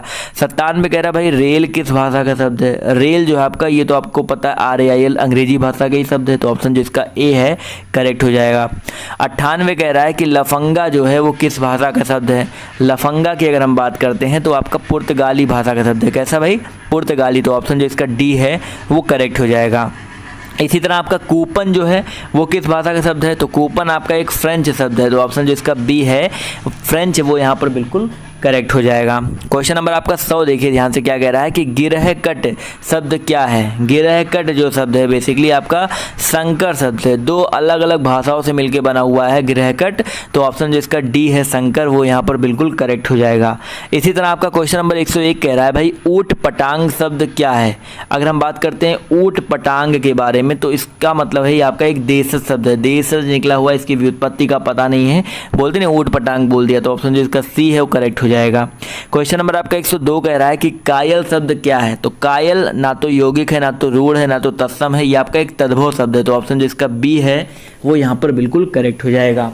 क्वेश्चन नंबर 103 पर आते हैं, ध्यान से देखिए क्या कह रहा है आपसे यहाँ पर कि पंकज शब्द क्या है। पंकज भाई क्या है शब्द, तो पंकज जो शब्द है वो आपका एक योग रूढ़ शब्द है। कैसा शब्द है सर, योग रूढ़ शब्द। देखिए रूढ़ शब्द मैंने आपको बताया, अब योग रूढ़ और यौगिक भी जान लेते हैं, तो पहले योग रूढ़ जान लेते हैं। तो योग रूढ़ शब्द वे शब्द होते हैं भैया जो अपने सामान्य अर्थ को छोड़ करके किसी विशेष अर्थ को बताने लगते हैं, उन्हें योग रूढ़ कहते हैं। जैसे पंकज हो गया, पंकज देखिए आपको पता है ना कि पंकज का अर्थ कुछ अलग हो जाता है। इसी तरह जलज हो गया, जलज हो गया, और क्या हो जाता है चक्रपाणी, लंबोदर, दशरथ, बहुत सारे ऐसे होते हैं। क्लियर है सर।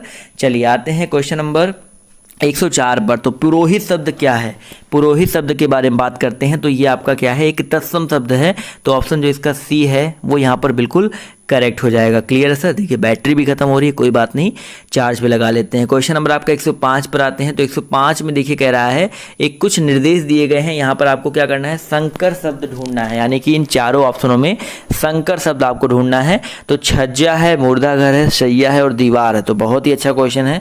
तो याद रखिएगा यहाँ पर जो आपका मुर्दा घर है, मुर्दा घर बेसिकली आपका दो अलग अलग भाषाओं से मिलके बना है, तो ये आपका क्या हो जाएगा करेक्ट हो जाएगा। क्लियर है। इसी तरह क्वेश्चन नंबर 106 क्या कह रहा है कि रिक्शा और किस्मत, रेल यात्री और आपका चाय, तो आप लोग पढ़ के ही बता सकते हो। यहाँ पर जो रेल यात्री है भैया, जो आपका ऑप्शन नंबर सी है रेल यात्री, वो आपका क्या है आपका एक प्रकार से एक संकर शब्द है। इसी तरह आते हैं क्वेश्चन नंबर 107 पर। तो आपसे यहाँ पर क्या कह रहा है कि रिक्शा, प्लेटफॉर्म, टिकट घर और प्लेटफॉर्म, फिर से देखिए प्लेटफॉर्म दो बार दे दिया तो ये तो कट ही गया, बट टिकट घर की अगर हम बात कर लें, देखिए ध्यान से टिकट घर और रिक्शा, तो यहाँ पर संकर शब्द ढूंढना है, तो टिकट घर यहाँ पर ऑप्शन जो इसका सी है वो करेक्ट हो जाएगा। आते हैं क्वेश्चन नंबर 108 पर। तो आपसे यहाँ पर क्या कह रहा है कि कहवा, कारतूस, आलमारी और गिरहकट, तो गिरहकट अभी मैंने आपको बताया था ये आपका एक संकर शब्द है, तो ऑप्शन जो इसका डी है वो यहाँ पर बिल्कुल करेक्ट हो जाएगा। अगला क्वेश्चन आपका क्या कह रहा है कि श्रृंगाल, लियाकत, तजुर्बा और बम वर्षा, तो इसमें अगर देखा जाए तो आपका जो बम वर्षा है, देखिए बम अलग है वर्षा अलग है, तो आपका ऑप्शन जो इसका सी है वो यहाँ पर बिल्कुल करेक्ट हो जाएगा। अब देशज शब्द चुनना है, कुछ ऑप्शन कुछ आपके क्वेश्चन है, तो लोटा, किश्ती और बहन भाई, तो यहाँ पर आप आराम से बता सकते हो जो लोटा है वो आपका क्या है एक देशज शब्द है। अगला देखिए क्या है सोहाग, देखिए पहला क्वेश्चन पढ़ के ही पता चल जा रहा है सोहाग है, और एक आपका बीज है, जगमग है और लश्कर है, तो यहाँ पर अगर देखा जाए तो सोहाग यहाँ पर लग रहा है और जगमग में थोड़ा सा कन्फ्यूजन है, बट यहाँ पर आई होप जगमग भी हो सकता है क्योंकि आपका देशज शब्द कह रहा है, तो यहाँ पर ऑप्शन सी जो है ज़्यादा करेक्ट होगा। तो ऑप्शन सी, क्योंकि सोहाग का कुछ अर्थ हो सकता है दिमाग में नहीं आ रहा है, तो अगर मैं आपको कमेंट करके बता दूंगा या डिस्क्रिप्शन में दे दूंगा अगर इसका कुछ भी अर्थ दिमाग में आता है, तो यहाँ पर ऑप्शन जो इसका सी है वो करेक्ट लग रहा है मुझे। आते हैं क्वेश्चन नंबर 112 पर। तो यहाँ पर किसमिस, बाबा, गाड़ी और नमूना, तो यहाँ पर अगर देखा जाए तो आपका जो बाबा है ये आपका एक देशज शब्द से निकला शब्द है, तो ऑप्शन जो इसका बी है वो यहाँ पर बिल्कुल करेक्ट हो जाएगा। इसी तरह आपका क्वेश्चन नंबर 13 कह रहा है कि गैस, कुश्ती, औलाद, डील डील, तो डील डील जो है आपका ये आपका एक देशज शब्द से निकला हुआ शब्द है, तो ऑप्शन जो इसका बी है वो यहाँ पर करेक्ट हो जाएगा। चलिए आते हैं, देखिए कुछ ऐसे देशज शब्द होते हैं जिनका आपको अर्थ खुद ही नहीं पता होता क्योंकि वो आपके एक क्षेत्र में बोली जाती है, जैसे आप लोग लोटा बोलते हो, पगड़ी बोलते हो, कहीं कुछ और बोला जाता है, कहीं साफा बोला जाता है, सब अलग अलग बोलते हैं। चलिए आते हैं क्वेश्चन नंबर 114 पर। तो आपसे यहाँ पर क्या कह रहा है जादू, सरसर, हवा, जहर, तो यहाँ पर भी पढ़ के आप बता सकते हो सरसर, कहते हैं ना भैया हवा सरसर सरसर करती चल रही है, तो ऑप्शन जो इसका सी है वो आपका एक देशज शब्द है। अगले में आपको कुछ शब्द दिए गए हैं, आपको तत्सम चुनना है, तो तद्भव चुन लिया, देशज हो गया, संकर हो गया। अब तत्सम भी देख लेते हैं। डंडा, पश्चिम, खीर और मूंग, तो आराम से पढ़ के बता सकते हो। जो पश्चिम है, देखिए ज़्यादातर जो बड़ा सा वाले शब्द जहाँ पर आ जाए ना, वो आपका एक क्या बोलते हैं, आपका एक तत्सम शब्द हो ही जाता है। तो ऑप्शन जो इसका सी है करेक्ट हो जाएगा। 116 नंबर क्वेश्चन कह रहा है पगड़ी, अरण्य, फुनंग और चतुर, तो यहाँ पर देखा जाए तो दो में आप लोग को कन्फ्यूजन हो सकती है, बट यहाँ पर अरण्य जो होता है ये आपका बेसिकली आपका एक तत्सम शब्द है। जो ऑप्शन जो इसका बी है वो यहाँ पर बिल्कुल करेक्ट हो जाएगा। आते हैं क्वेश्चन नंबर 117 पर। तो आपसे क्या कह रहा है, झिलमिल, साप, औषधि और भाप, तो यहाँ पर भी आप लोग देख करके आराम से बता सकते हो कि आपका यहाँ पर बेसिकली ऑप्शन नंबर जो इसका डी है औषधि, वो आपका क्या हो जाएगा, शाह। यहाँ पर देखिए अलग अलग तरह के सा होते हैं, तो ज़्यादातर जो बड़ा सा या खट्टी सा वाले शब्द जहाँ पर आ जाए वो आपका क्या होता है, आपका वही तत्सम ही होता है। क्लियर है। क्वेश्चन नंबर 118 कह रहा है, थोड़ा सा मैं फास्ट जा रहा हूँ, थोड़ा सा कंट्रोल करता हूँ अपने आप को। अगला क्वेश्चन 118 कह रहा है सुहाग, नक्षत्र, दिया और गोत्र, तो यहाँ पर भी अगर देखा जाए तो आपका जो नक्षत्र है ये बेसिकली आपका एक तत्सम शब्द है। तो ऑप्शन जो इसका सी है करेक्ट हो जाएगा। क्वेश्चन नंबर 119 कह रहा है पीठ, गोत्र, दीह और नारियल, तो यहाँ पर अगर देखा जाए 119 नंबर क्वेश्चन में, तो आपका जो गोत्र है, देखिए सेम क्वेश्चन यहाँ पर रिपीट हो गया, गोत्र है, पीठ है, दीह है और नारियल है। तो गोत्र यहाँ पर भी है, यहाँ पर भी है। तो यहाँ पर अगर हमें देखा जाए तो क्वेश्चन नंबर 118 में अगर देखा जाए तो आपका नक्षत्र भी है और गोत्र यहाँ पर दिया गया, तो दोनों है। और क्वेश्चन नंबर 119 में देखा जाए तो गोत्र दिया गया, तो यहाँ पर हो जाएगा। तो 18 में माफ़ कीजिएगा, दोनों हो जाएगा, गोत्र हमने ध्यान नहीं दिया था, तो गोत्र भी हो जाएगा और नक्षत्र भी हो जाएगा, और 19 वाले में आपका गोत्र हो जाएगा। क्लियर है। आते हैं क्वेश्चन नंबर 120 पर। तो आपसे क्या कह रहा है कि निम्नलिखित में से किसे देसी शब्द भी कहा जाएगा, तो देसी शब्द और किसे कह सकते हो भाई, आराम से बता सकते हो कि देशज जो शब्द होता है उसे हम लोग देसी शब्द भी कह सकते हैं। तो ऑप्शन जो इसका बी है वो यहाँ पर करेक्ट हो जाएगा। 121 कह रहा है भाई तत्सम शब्दों का मूल स्रोत क्या है। तत्सम जो शब्द होते हैं बेसिकली उनका मूल स्रोत क्या होता है, संस्कृत होता है, क्योंकि वो संस्कृत से सीधे उठाए हुए होते हैं। तो ऑप्शन जो इसका बी है वो यहाँ पर बिल्कुल करेक्ट हो जाएगा। 122 नंबर क्वेश्चन कह रहा है भाई संकर शब्द किस वर्गीकरण में आते हैं। अगर हम संकर शब्द की बात करते हैं तो दोस्तों ये किस वर्गीकरण में आते हैं, ये उद्गम में आते हैं। संकर शब्द देखें इनका उद्गम होता है, उद्गम होता है, रचना अर्थ इनके अंडर में नहीं आते हैं। तो ऑप्शन जो इसका बी है वो करेक्ट हो जाएगा, सॉरी बी है वो करेक्ट हो जाएगा। अब आएंगे सीधे क्वेश्चन नंबर 123 पर। तो आपसे यहाँ पर क्या कह रहा है कि निम्नलिखित में से कौन सा शब्द भेद उद्गम के आधार पर नहीं है। तो उद्गम के आधार पर कौन सा नहीं है, तो देखा जाए तो यहाँ पर जो आपका रूढ़ है, रूढ़ जो शब्द होते हैं वो आपके उद्गम के आधार पर नहीं होते हैं। तो ऑप्शन जो इसका सी है वो यहाँ पर बिल्कुल करेक्ट हो जाएगा। क्वेश्चन नंबर 124 पर आते हैं। तो आपसे क्या कह रहा है कि शब्दों के वर्गीकरण का आधार क्या है। शब्दों के वर्गीकरण का आधार क्या है, तो भैया शब्दों का वर्गीकरण हम लोग उद्गम, अर्थ, रचना या उपरोक्त देखा जाए तो तीनों के आधार पर कर सकते हैं। तो ऑप्शन जो इसका डी है वो करेक्ट हो जाएगा। क्लियर है दोस्तों। चलिए आते हैं क्वेश्चन नंबर 125 पर। तो देखिए क्वेश्चन नंबर 125 कह रहा है भी शब्द क्या है। जो भी शब्द है वो आपका एक निपात शब्द होता है। तो ऑप्शन जो इसका डी है वो यहाँ पर बिल्कुल करेक्ट हो जाएगा। क्लियर है सर। देखिए वीडियो को लाइक करते हुए चलो, आप देख सकते हो ना सुबह के 3:04 हो रहे हैं, सुबह के 3:04 हो रहे हैं। अभी तक सोया नहीं हूँ, आप सबके लिए वीडियो तैयार कर रहा हूँ, वीडियो प्रिपेयर कर रहा हूँ, जिससे आपको कल सुबह सुबह में वीडियो दे सकूँ। तो ये सब चीज़ें आप सबके लिए की जाती है। तो आप लोग प्लीज़ एक वीडियो को लाइक तो कर ही सकते हो। बहुत मेहनत लगती है, ऐसा नहीं लगता कि बस किताब उठाया बना दिया। लोग कुछ लोग कमेंट करते हैं किताब उठाओ बना दो यूट्यूबर बन जाओ, आसान नहीं होता, करके आप खुद देखो पता चल जाएगा। क्लियर है। क्वेश्चन नंबर 126 आपसे क्या कह रहा है कि माता पिता शब्द युग्म है। तो माता पिता जो शब्द युग्म है वो आपका क्या होता है, एक सार्थक शब्द युग्म है। तो यहाँ पर देखा जाए तो ऑप्शन जो इसका बी है सार्थक शब्द युग्म, वो यहाँ पर बिल्कुल करेक्ट हो जाएगा। क्वेश्चन नंबर आपका 127 कह रहा है कि प्रा उपसर्ग से बनने वाले शब्द समूह क्या है। तो प्रा से आपका क्या बन सकता है भाई, प्रभाव बन सकता है, बहुत सारी ऐसी चीज़ें बन सकती है। प्रत्येक यहाँ पर देखा जाए तो बन सकता है, तो प्रति से बनता है प्रत्येक, लेकिन प्रा से सिर्फ पूछ रहा है तो प्रभाव बन जाएगा, प्रदेश बन जाएगा, प्रपत्र बन जाएगा। तो ऑप्शन जो इसका डी है वो यहाँ पर करेक्ट हो जाएगा। यहाँ पर प्रत्येक में प्रति आ जाएगा, प्रत्युत्तर में प्रति आ जाता है, यहाँ भी प्रत्येक है, तो ये तीनों तो नहीं बनेंगे। तो ऑप्शन जो इसका डी है वो करेक्ट हो जाएगा। क्वेश्चन नंबर आपका 128 क्या कह रहा है, ध्यान से देखिए कि निम्नलिखित में से वसुधा का समानार्थी क्या है। वसुधा का समानार्थी क्या है भाई, वसुधा का समानार्थी पूछ रहा है। तो यहाँ पर देखा जाए तो वसुंधरा जो है आपका ऑप्शन जो इसका बी है ये वसुधा का समानार्थी हो जाएगा। क्वेश्चन नंबर 129 क्या कह रहा है कि नृत्य का तद्भव शब्द क्या है। नृत्य की अगर हम बात करते हैं तो नृत्य का तद्भव क्या होता है सर, आपका नाच होता है। तो यहाँ पर ऑप्शन जो इसका बी है वो करेक्ट हो जाएगा। 130 नंबर क्वेश्चन कह रहा है कि अंगुली का तद्भव क्या है। भाई आपको पता है अंगुली की अगर हम बात करते हैं तो इसका तद्भव क्या होता है, उंगली होता है। तो उंगली बोलते हो आप लोग ना, तो ऑप्शन जो इसका सी है वो यहाँ पर बिल्कुल करेक्ट हो जाएगा। 131 नंबर क्वेश्चन कह रहा है कि चतुष्कोण का तद्भव क्या है। भाई चतुष्कोण की अगर हम बात करते हैं तो इसका तद्भव होता है चौकोर। क्या होता है सर, चौकोर होता है। तो ऑप्शन जो इसका ए है वो यहाँ पर बिल्कुल करेक्ट हो जाएगा। क्वेश्चन नंबर आपका 132 कह रहा है कि कौन सा शब्द तत्सम है। तो यहाँ पर अगर देखा जाए कौन सा शब्द तत्सम है, तो चंचु जो शब्द है, ऑप्शन नंबर जो इसका सी है, चंचु शब्द वो आपका तत्सम शब्द है। क्लियर है। चलिए आते हैं क्वेश्चन नंबर 133 पर। तो आपसे कह रहा है कि नमक का तत्सम रूप क्या है। अगर हम बात करते हैं नमक के तत्सम रूप के बारे में, तो नमक का तो जो तत्सम रूप होता है आपका लवण होता है। तो ऑप्शन जो इसका सी है वो यहाँ पर बिल्कुल करेक्ट हो जाएगा।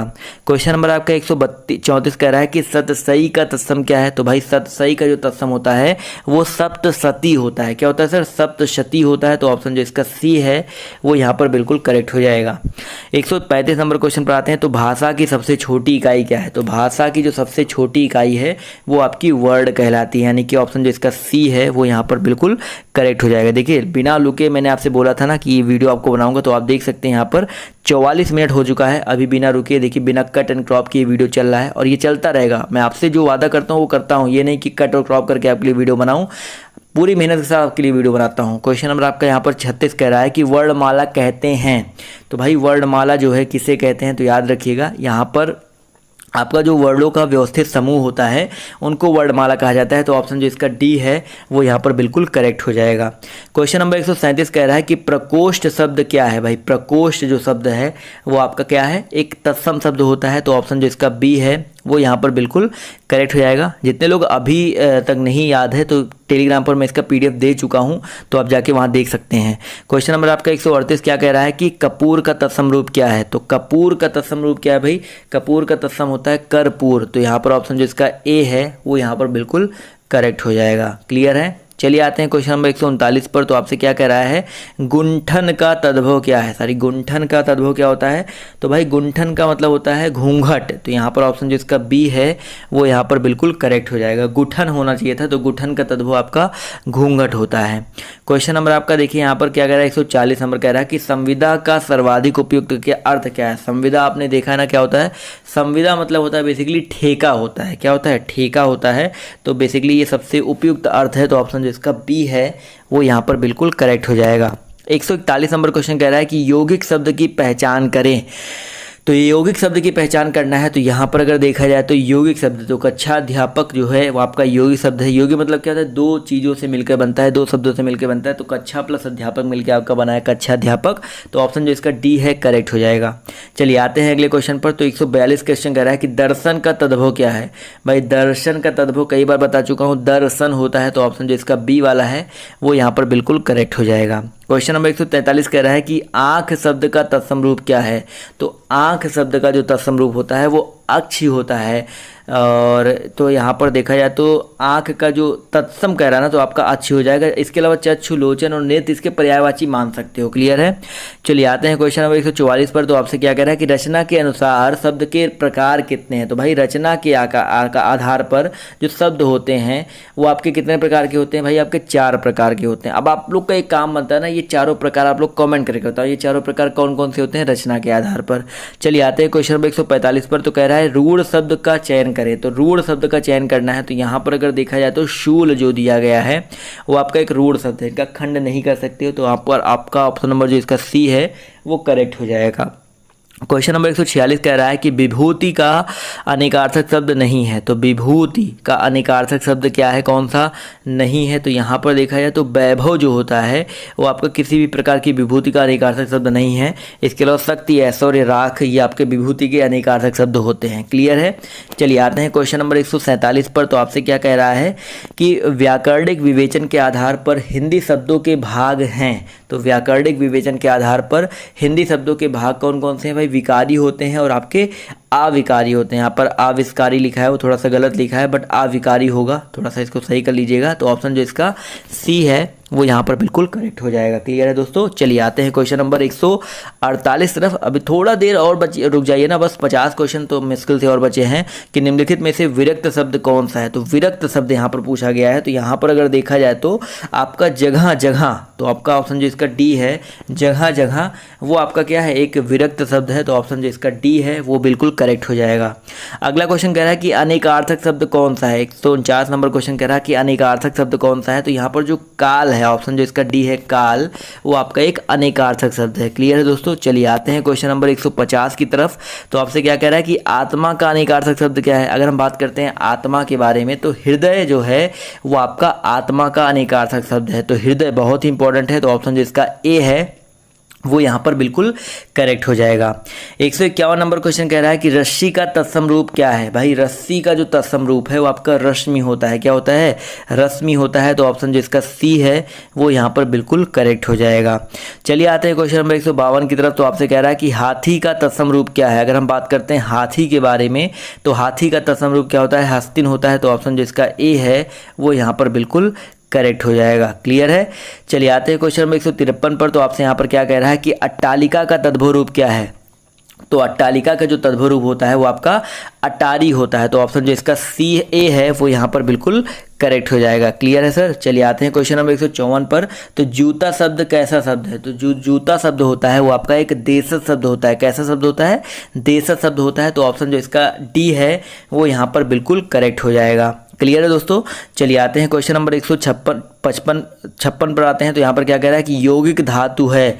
तो यौगिक धातु यहाँ पर ढूंढना है। तो यहाँ पर अगर देखा जाए तो पढ़ है, दौड़ना है, लिख है और चल है। तो यहाँ पर जो आपका दौड़ना है वो आपका यौगिक धातु हो जाएगा। अब यही पढ़ना, लिखना, चल होता तो आपका ये यौगिक हो जाता है, लेकिन यहाँ पर दौड़ना, तो ऑप्शन जो इसका सी है वो यहाँ पर बिल्कुल करेक्ट हो जाएगा। क्वेश्चन नंबर आपका 157 कह रहा है कि यौगिक क्रिया है। तो यौगिक क्रिया यहाँ पर देखिए क्या हो जाएगा, गाना, चल देना, खाना वाना, पीना वीना। तो आराम से बता सकते हो यहाँ पर जो चल देना है, तो ऑप्शन जो इसका सी है चल देना, ये आपका क्या हो जाएगा, यौगिक क्रिया हो जाएगा। यौगिक धातु हो गया, यौगिक क्रिया हो गया। अगला कह रहा है कि इस वाक्य में क्या क्रिया क्या है। घोड़ा दौड़ रहा था। तो भाई दौड़ना जो होता है क्रिया होती है, आप सबको पता है। तो यहाँ पर जो दौड़ है वो आपकी क्रिया है। तो ऑप्शन जो इसका बी है वो करेक्ट हो जाएगा। 159 नंबर क्वेश्चन कह रहा है कि जन का अनेकार्थक शब्द क्या है। तो जन का अनेकार्थक शब्द की अगर हम बात करते हैं तो बाजार जो होता है, बहुत ही इंपॉर्टेंट है, बाजार जो होता है वो आपका जन का अनेकार्थक शब्द नहीं होगा, क्योंकि यहाँ पर नहीं बोला गया है। तो यहाँ पर ऑप्शन जो इसका बी है वो करेक्ट रहेगा। जबकि लोग, प्रजा और समूह ये जो है बेसिकली आपके जन के अनेकार्थक शब्द होते हैं। क्लियर है। चलिए आते हैं क्वेश्चन नंबर 160 पर। तो तम का अनेकार्थक शब्द नहीं है। देखिए यहाँ पर भी आपका कह रहा है तम का अनेकार्थक शब्द कौन सा नहीं है। तो जो प्रकाश है, ऑप्शन जो इसका सी है प्रकाश, वो आपका तम का अनेकार्थक शब्द नहीं है। चलिए आते हैं क्वेश्चन नंबर 161 पर। तो आपसे यहाँ पर क्या कह रहा है कि पति का अनेकार्थक शब्द नहीं है। तो देखिए पति का अनेकार्थक शब्द कौन सा नहीं होगा। तो ऑप्शन नंबर जो यहाँ पर पुरुष है, पुरुष जो होता है पति का अनेकार्थक शब्द नहीं है। पति को आप लोग स्वामी बोलते हो, दूल्हा भी बोला जाता है, कुछ लोग पति परमेश्वर भी बोलते हैं, ईश्वर भी बोलते हैं। तो ऑप्शन जो इसका सी है वो अनेकार्थक के अंतर्गत नहीं आएगा। क्वेश्चन नंबर आपका 162 कह रहा है कि उजाला, उजला का तत्सम रूप क्या है। उजला का जो तत्सम रूप होता है वो आपका उज्ज्वल होता है। क्या होता है सर, उज्ज्वल होता है। तो ऑप्शन जो इसका सी है वो यहाँ पर बिल्कुल करेक्ट हो जाएगा। क्वेश्चन नंबर आपका 163 कह रहा है तत्सम शब्द नहीं है। तो यहाँ पर अगर देखा जाए तो तत्सम शब्द कौन सा नहीं है। तो आपका जो आंसू है ये आपका तत्सम शब्द नहीं है। क्लियर है। तो अश्रु होता तो आप मान सकते हैं, लेकिन आंसू जो है आपका तत्सम शब्द नहीं है। चलिए आते हैं क्वेश्चन नंबर 164 पर। तो आपसे कह रहा है कि महात्मा गांधी अहिंसा के साक्षात थे। महात्मा गांधी जो थे वो आपके अहिंसा के साक्षात थे। इसका मतलब क्या हो जाएगा सर। तो यहाँ पर 164 का करेक्ट आंसर हो जाएगा साक्षात क्या थे, विग्रह थे, परिग्रह थे, अनुग्रह थे या अपरिग्रह थे। तो यहाँ पर देखा जाए तो विग्रह थे। तो ऑप्शन जो इसका ए है वो यहाँ पर बिल्कुल करेक्ट हो जाएगा। चलिए आते हैं क्वेश्चन नंबर 165 पर। तो आपसे क्या कह रहा है कि देशज शब्द है। तो यहाँ पर देशज शब्द ढूंढा जा रहा है। तो देखा जाए तो चिट्ठियाँ जो है, चिट्ठियाँ मेरे को दिखाई पड़ रहा है। तो यहाँ पर जो चिड़िया है और आशय है, गरम है, मजा है। तो यहाँ पर अगर देखा जाए तो चिड़िया तो देशज शब्द नहीं होगा, गरम, आशय, मजा। तो यहाँ पर देखा जाए मजा हो सकता है। ऑप्शन जो इसका डी है मज़ा ऑप्शन डी यहाँ पर बिल्कुल करेक्ट हो जाएगा। बट थोड़ा सा कन्फ्यूजन है चिड़िया और मज़ा में, तो मुश्किल से देखा जाए तो मज़ा ज़्यादा करेक्ट होगा, तो ऑप्शन जो इसका डी है वो यहाँ पर करेक्ट हो जाएगा। आते हैं क्वेश्चन नंबर 166 पर। तो आपसे यहाँ पर क्या कह रहा है, तत्सम शब्द कौन सा है। क्वेश्चन नंबर 166 में देखा जाए तो आम्र जो है आपका ऑप्शन नंबर ए, यह आपका तत्सम शब्द है। क्लियर है। क्वेश्चन नंबर आपका 167 कह रहा है तद्भव शब्द क्या है। तो यहाँ पर अगर देखा जाए तद्भव शब्द क्या है, तो मुँह जो आपका ऑप्शन नंबर डी है, मुंह, ये आपका एक तद्भव है। बैंक आपका इंग्लिश शब्द है, नहीं आपका पता है एक तत्सम शब्द है, लेकिन यहाँ पर जो डी मुंह है ये आपका क्या हो जाएगा, एक तद्भव शब्द हो जाएगा। क्लियर है। चलिए आते हैं क्वेश्चन नंबर 168 पर। तो आपसे क्या कह रहा है कि वाचाल कहते हैं। वाचाल किसे कहते हैं सर। तो अगर हम बात करते हैं वाचाल के बारे में, तो वाचाल किसे कहते हैं, बहुत बोलने वाले को वाचाल बोलते हैं। तो ऑप्शन जो इसका सी है वो यहाँ पर बिल्कुल करेक्ट हो जाएगा। क्लियर है सर। तो ऑप्शन जो इसका सी है वो यहाँ पर बिल्कुल करेक्ट हो जाएगा। Clear sir. चलिए आते हैं अगला क्वेश्चन आपका यहाँ पर क्या कह रहा है कि व्युत्पत्ति के दृष्टि से हिंदी शब्द भंडार के प्रकार हैं। तो व्युत्पत्ति के दृष्टि से हिंदी शब्द भंडार के कितने प्रकार होते हैं। तो व्युत्पत्ति की दृष्टि से दोस्तों आपके 4 प्रकार होते हैं। कितने प्रकार होते हैं। तो ऑप्शन जो इसका सी है वो यहाँ पर बिल्कुल करेक्ट हो जाएगा। क्लियर है। तो यहाँ पर जो ऑप्शन नंबर आपका कौन सा है, सी है, वो यहाँ पर बिल्कुल करेक्ट हो जाएगा। चलिए आते हैं अगले क्वेश्चन पर। तो अगला क्वेश्चन आपका यहाँ पर क्या कह रहा है, देखिए ध्यान से, तत्सम शब्द कौन सा है। तो तत्सम शब्द पूछ रहा है आपसे यहाँ पर। तो यहाँ पर अगर देखा जाए तत्सम शब्द की अगर हम बात करते हैं तो भादो, भाद्रपद, भाद्रपद नहीं है, भाद्रपद ऑप्शन अगर बी की बात करते हैं तो ये आपका तत्सम शब्द है। क्लियर है सर। तो ऑप्शन जो इसका बी है वो यहाँ पर बिल्कुल करेक्ट हो जाएगा। क्लियर है। चलिए आते हैं अगले क्वेश्चन पर। तो अगला क्वेश्चन आपका यहाँ पर कह रहा है कि तद्भव शब्द यहाँ पर कौन सा है। तो तद्भव शब्द यहाँ पर कौन सा हो जाएगा। तो यहाँ पर 171 में देखा जाए तो भाप है, वाष्प है, उष्ण है और वाष्पन है। तो यहाँ पर जो आपका भाप है, तद्भव पूछ रहा है, तो ऑप्शन जो इसका क्या बोलते हैं ए है वो यहाँ पर बिल्कुल करेक्ट हो जाएगा। क्लियर है दोस्तों। चलिए आते हैं अगले क्वेश्चन तरफ। तो अगला क्वेश्चन आपका देखिए यहाँ पर क्या कह रहा है कि संयुक्त क्रिया का उदाहरण कौन सा है। तो संयुक्त क्रिया का उदाहरण कौन सा है। तो याद रखिएगा 172 में क्या हो जाएगा सर, इसका जो करेक्ट आंसर हो जाएगा तुम प्रतिदिन पढ़ने आया करो। तो ऑप्शन जो इसका सी है वो यहाँ पर बिल्कुल करेक्ट हो जाएगा, तुम प्रतिदिन पढ़ने आया करो। ये आपका बेसिकली संयुक्त क्रिया का उदाहरण हो जाएगा। क्लियर है सर। चलिए आते हैं क्वेश्चन नंबर 172 के बाद 173 पर। तो आपसे यहाँ पर क्या कह रहा है, कौन सा कथन सत्य नहीं है। तो यहाँ पर 173 में अगर देखा जाए तो संकर शब्द ग्रामीण शब्द है। यहाँ पर पहला जो कह रहा है, फिर से वही सेम क्वेश्चन रिपीट हो गया। तो ये आपका देखा जाए तो संकर शब्द ग्रामीण शब्द है ही नहीं, तो ऑप्शन जो इसका ए है वो यहाँ पर बिल्कुल करेक्ट हो जाएगा। आते हैं क्वेश्चन नंबर 174 पर। तो गिरहकट, फिर से क्वेश्चन रिपीट हो गया क्या सारे के सारे। तो गिरहकट शब्द क्या है। तो भाई देखिए फिर से रिपीट हो गया तो मैं छोड़वा दूंगा, कोई दिक्कत नहीं है। तो गिरहकट आपको पता है देशज शब्द है, तो यहाँ पर देशज शब्द चुनना है। तो आपको पता है लोटा जो है आपका देशज शब्द है। रिपीट हो गया, चाहे 2-3 क्वेश्चन रिपीट हो गए तो कोई बात नहीं। अब देखिए इसमें बताना है आपको कि निम्नलिखित में से तत्सम शब्द चुनना है आपको। तत्सम शब्द यहाँ पर देखा जाए तो क्या हो जाएगा 176 में। तो आपका जो पश्चिम है वो आपका क्या हो जाएगा, एक तत्सम शब्द हो जाएगा। क्लियर है सर।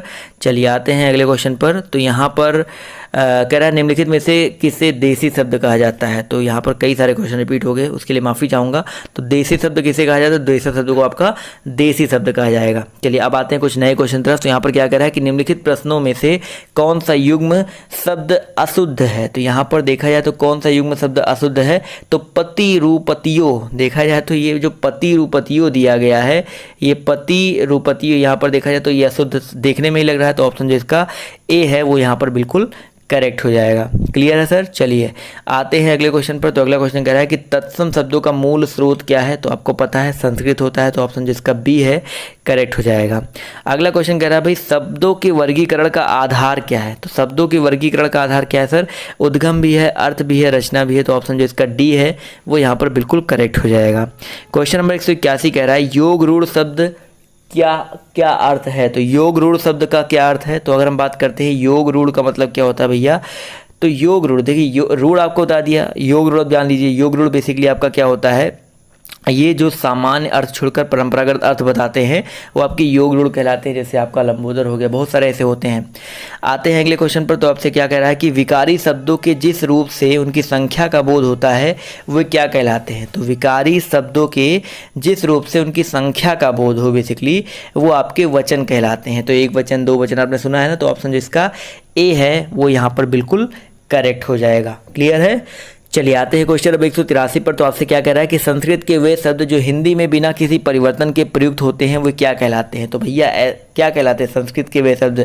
तो बेसिकली आपका तत्सम कहलाते हैं। तो ऑप्शन जो इसका सी है वो यहाँ पर बिल्कुल करेक्ट हो जाएगा। अग्नि, अष्ट, अश्रु, अच्छी, बहुत सारे ऐसे तत्सम शब्द हैं।